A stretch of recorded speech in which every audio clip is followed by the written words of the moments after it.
எண்ணெய் பிரிஞ்சு வெளியே வர ஆரம்பிச்சாச்சு. நல்லா ஒரு பாருங்கள் எப்படி ஷைனிங்காக இருக்குது, அருமையாக இருக்குது பார்க்குறதுக்கு. இப்போ நம்ம ஓரளவுக்கு வதக்கி நல்லாவும் வதக்கியாச்சு. அருமையான ஒரு கடுகு தேங்காய் சித்திரான்னம் சூப்பராக ரெடி ஆகிட்டுருக்கு. வணக்கம், வெல்கம் டு பானுமதி ஒரு கிச்சன். நான் எல்லோரும் எப்படி இருக்கீங்க? நல்லா இருக்கீங்களா? இன்றைக்கி வந்து நம்ம நல்லா சூப்பராக ரசித்து சாப்பிடக்கூடிய ஒரு சித்திரான்னம் பார்க்க போகிறோம். அந்த சித்திரான்னமே வந்து கடுகு தேங்காய் சித்திரான்னம் அவ்வளோ ஒரு நல்லா இருக்குங்க. அது வந்து நம்ம வந்து பச்சையாகவே சிலதெல்லாம் அரைச்சிட்டு அதுக்கப்புறம் தான் நம்ம சமைக்க போகிறோம். அதுக்கு வந்து ஃபஸ்ட்டு நல்லா பாருங்கள், இவ்வளோ கடுகு எடுத்துக்கலாம். நல்லா ஒரு ஸ்பூன் அளவுக்கு கடுகு எடுத்து மிக்ஸி ஜாரில் சேர்த்துக்கலாம். ஒரு 1/4 ஸ்பூன் வெந்தயம்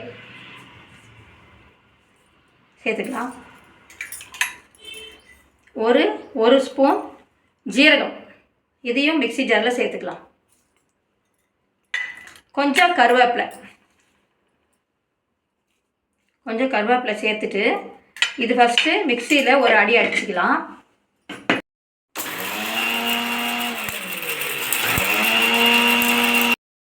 இப்போது இந்த மாதிரி அரைச்சிட்டு இதுக்கப்புறம் சில பொருட்களை சேர்க்க போகிறோம்.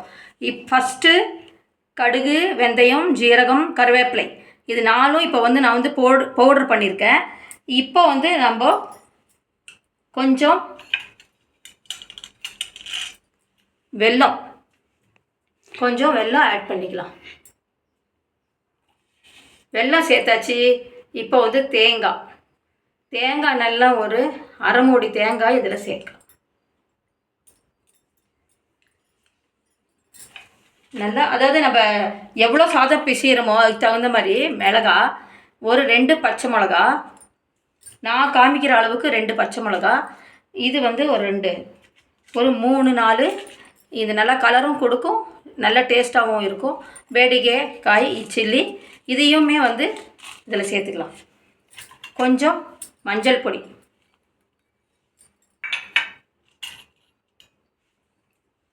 அதுக்கப்புறமா கொஞ்சம் பெருங்காய பொடி சேர்த்தாச்சு. இத்தனையும் சேர்த்துட்டு முக்கியமாக புளி, ஒரு நெல்லிக்காய் சைஸ் அளவுக்கு புளி கரைச்சி அந்த புளி தண்ணியுமே இதில் சேர்த்துடலாம். புளி தண்ணியாக இதில் சேர்த்துடணும்.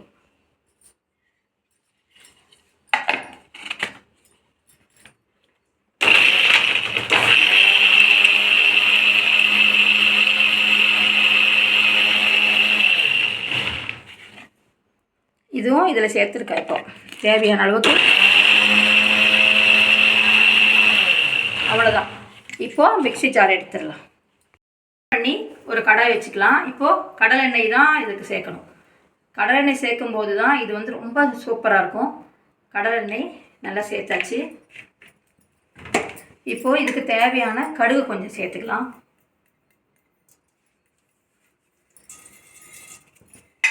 கடுகு நல்லா வெடிக்கட்டும் ஒரு நிமிஷம்.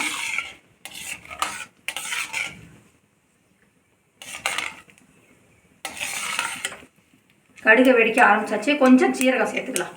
ஒரு 1/4 ஸ்பூன் ஜீரகம் சேர்த்துக்கலாம். ஒரு 1/4 ஸ்பூன் மிளகு,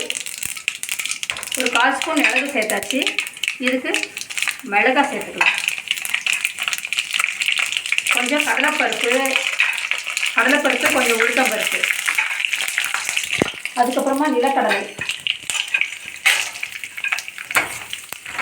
நிலக்கடலையும் சேர்த்தாச்சு. இப்போ இது ஒரு டிஃப்ரெண்ட்டான ஒரு சித்திரான்னம், ரொம்ப நல்லாயிருக்கும். நீங்கள் வந்து இதை 2 நாள் இந்த வெளியவே வச்சா கூட 2 நாள் கெடாது. நம்ம இதில் வச்சா ஒரு 15 days இதை ரெடி பண்ணிவிட்டு வச்சுக்கலாம் வெளியே. அதே மாதிரி இது வந்து நம்ம இது ரெடி பண்ணிவிட்டு சாதத்துக்கு பிசைறதுக்கு முன்னாடி சப்பாத்தி கூட தொட்டு சாப்பிடலாம், அவ்வளோ நல்லாயிருக்கும். இப்போது நிலக்கடலை கொஞ்சம் ரெட் ஆகட்டும். மிளகு, ஜீரகம், கடலைப்பருப்பு, உளுத்தம்பருப்பு, மிளகாய், நிலக்கடலை எல்லாம் சேர்த்தாச்சு. இது கொஞ்சம் அப்படியே சாப்பிட்டோம். இப்போது செவந்துட்டுருக்கு. இப்போ கொஞ்சம் கருவேப்பிலை இதில் சேர்த்து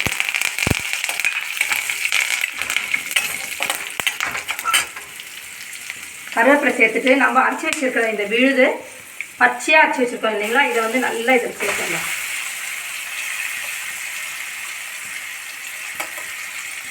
நல்லா இது பச்சையான இந்த விழுதை வந்து நல்லா இதில் போட்டு நல்லா வதக்கிக்கலாம். நல்லா வதக்கும் போதே இதுக்கு தேவையான உப்பு சேர்த்துடலாம். நம்ம எவ்வளோ உப்பு தோணுதோ சேர்க்கலாம். சப்போஸ் சாதத்துக்கு பிசிஞ்சதுக்கப்புறம் பார்த்து கூட இன்னும் கொஞ்சம் சேர்த்துக்கலாம். இப்போது இந்த மசாலாவுக்கு ஒரு அப்ராக்சிமேட்டாக உப்பு சேர்த்துக்கலாம். இது நல்லா ஒரு 3-4 மினிட்ஸ் நல்லா வதக்கிக்கலாம். பாருங்கள், எண்ணெய் வெளியே வரணும் பசிஞ்சு, அந்த அளவுக்கு நல்லா வதக்கிக்கலாம். சூப்பரான ஒரு சித்ரான்னம் பாக்ஸுக்கெல்லாம் போட்டு பிசைஞ்சு கொடுத்தீங்கன்னா அவ்வளோ விரும்பி எல்லாருமே சாப்பிடுவாங்க. ஆஃபீஸ்க்கு எடுத்துகிட்டு போகிறதுக்கு, ஸ்கூலுக்கு எடுத்துகிட்டு போகிறதுக்கு எல்லாமே ரொம்ப நல்லாயிருக்கும். எண்ணெய் பிரிஞ்சு வெளியே வர ஆரம்பிச்சாச்சு. நல்லா ஒரு பாருங்கள் எப்படி ஷைனிங்காக இருக்குது, அருமையாக இருக்குது பார்க்குறதுக்கு. இப்போ நம்ம ஓரளவுக்கு வதக்கி நல்லாவும் வதக்கியாச்சு. இப்போ நம்ம இதை ஸ்டவ் ஆஃப் பண்ணிக்கலாம். ஆஃப் பண்ணிவிட்டு அந்த மசாலாவை நல்லா வறுத்து அரைச்சி நல்லா ஒரு சித்ரான்னத்துக்கு தேவையான அளவுக்கு அந்த கன்சிஸ்டன்சியில் அந்த கொச்சு ரெடி பண்ணியாச்சு. இப்போது நம்ம ரைஸ் ரெடி பண்ணி ஆற வச்சு வச்சுருக்கோம். இப்போ கொஞ்சமாக இதில் வந்து கொத்தமல்லி தூவிக்கலாம். இதில் சாதத்து மேலே கொத்தமல்லி எடுத்துக்கலாம். எடுத்து இப்போது இந்த தேவையான அளவு இதை இதில் சேர்த்துக்கலாம்.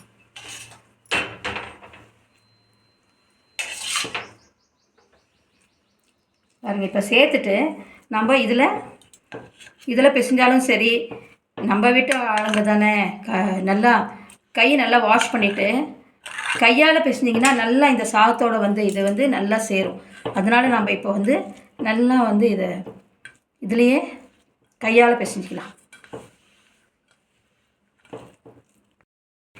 இந்த அளவுக்கு நல்லா பிசைஞ்சிக்கணும். அந்த மசாலாவும் இந்த ரைஸும் சாதத்தோடு நல்லா மிக்ஸ் ஆகிற மாதிரி நம்ம இந்த மாதிரி கையில் பிசைஞ்சாதாங்க நல்லாவே இது வந்து ஒன்றுக்கு ஒன்று நல்லா சேர்ந்து இந்த மாதிரி அருமையாக இருக்கும். எப்படி இருக்குது பார்க்கலாமா? எப்படி இருக்குது பார்த்தீங்களா? கலர்ஃபுல்லாக கடுகு தேங்காய் சித்ரான்னம் ரெடி. சாப்பிட்டு பார்த்தா கிளாஸ்.